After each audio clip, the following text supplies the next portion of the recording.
Сәлеметсіздер ме білім алушы? Сабақтың тақырыбы сайт мазмұнын жобалау және білім беру мазмұнын таңдау.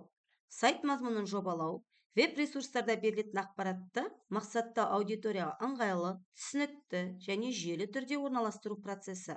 Бұл кезеңде сайттың құрылымы, беттердің орналасуы, бөлімдердің логикалық байланысы және пайдаланушыға қолжетімділігі ескеріледі. Сайт мазмұнын жобалаудың негізгі принциптері. Мақсаттылық. Сайттың мақсаты анық болу керек. Оқыту, ақпараттандыру немесе тәжірибе алмасу. Аудиторияға бейімделу. Мазмұнды кім қолданатыны алдын ала ескерілуі керек. Оқушы, студент, мұғалім немесе ата-ана. Жүйелік. Ақпарат бөлімдерге, тақырыптарға бөлініп, біріздік сақталуы тиіс. Қолжетімділік. Навигация қарапайым, пайдаланушыға ыңғайлы болуы керек. Көрнекілік. Мәтінмен қатар сурет, бейне, инфографика қолданылуы тиіс. Мысал ретінде колледж сайтын қарастырайық. Бұл сайт колледж туралы толық ақпарат беруге, студенттерге, ата-аналарға, оқытушыларға арналған.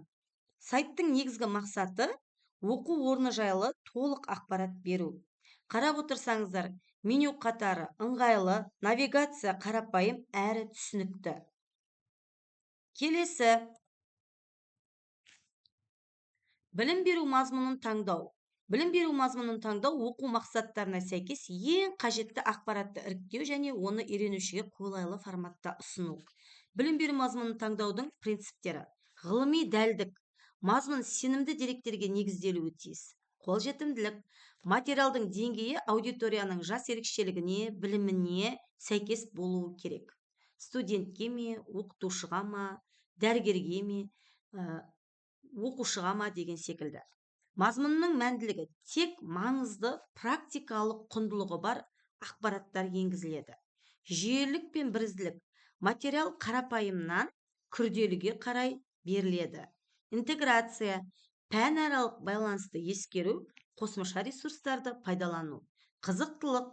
Мазмұн үйренушінің қызығушылығын арттыратындай тартымды, көрнекі болуы тиіс. Қорытынды. Дұрыс таңдалған мазмұн тиімді құрылыммен ұсынылғанда ғана оқу сапасы артады. Келесі, құрылым мен мазмұн бірге қарастырылмаса, сайт пайдалы ресурс бола алмайды. Жүйелі тәсіл. Алдымен мақсат анықталып, мазмұн таңдалады. Кейін сол мазмұнды тиімді жеткізетін сайт құрылымы жасалады. Бүгінгі тақырып бойынша ақпаратты берілді. Келесі тапсырмаларды орындауға сіздерге сәттілік.